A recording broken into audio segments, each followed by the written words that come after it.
বাচ্চাকে 2 বছরের বেশি সময় বুকের দুধ খাওয়ালে কি পাপ হবে? না খাওয়ালে কান্নাকাটি করে এবং সিন ক্রিয়েট করে।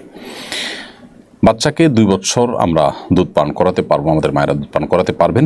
বুকের দুধ 2 বছরের বেশি যদি পান করানো হয় তাহলে সেক্ষেত্রে সেটা গুনাহ হবে, এটা জায়েজ হবে না।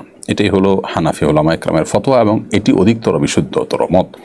কারণ আল্লাহ রাব্বুল আলামিন বলেছেন, ওয়াল ওয়ালিদাতু ইউরদি'না আওলাদাহুন্না হাওলাইনি কামিলাইনি লিমান আরাদা আন ইউতিম্মা আর-রাদাআ।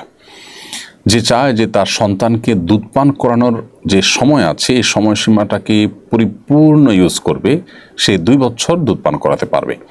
অর্থাৎ সেই মা তার সন্তানকে 2 বছর দুধ পান করাতে পারবেন যিনি তার সন্তানকে দুধ পান করানোর পরিপূর্ণ সময়টাতেই দুধ পান করাতে চান। এই আয়াত থেকে করে পরিষ্কার বোঝা যায় যে দুধ পান করার পরিপূর্ণ টাইম হলো 2 বছর, এরপর আর তিনি দুধ পান করাতে পারবেন না।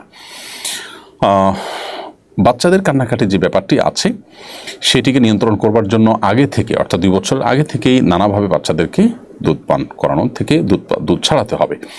এবং সেটার জন্য মায়েদের যে সমস্ত পলিসিগুলো আছে সেই পলিসিগুলো তারা অ্যাপ্লাই করবেন, অবলম্বন করবেন।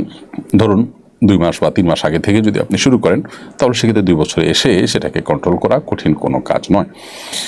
আর এর বাইরে হাম্বলি উলামা ইকরামের ফতোয়া রয়েছে এখানে ভিন্নতর। তারা মনে করেন যে 2 বছরের পরেও যতদিন ইচ্ছা ততদিন মা বাচ্চাকে দুধ খাওয়াতে পারেন, যতদিন ইচ্ছা ততদিনের কথা তারা বলেন, এমনকি বড় হওয়ার পরও দুধ পান করাতে পারবেন, এমন একটি মত হাম্বলি উলামা ইকরামের রয়েছে। সৌদি আরবের বর্তমান উলামা ইকরাম তারা এই মতটি পোষণ করে থাকেন। কিন্তু প্রথম উক্ত মত যেটি হানাফি উলামা ইকরামের মত, সেটি অধিকতর দলীয় দিক থেকে বিশুদ্ধ এবং শক্তিশালী।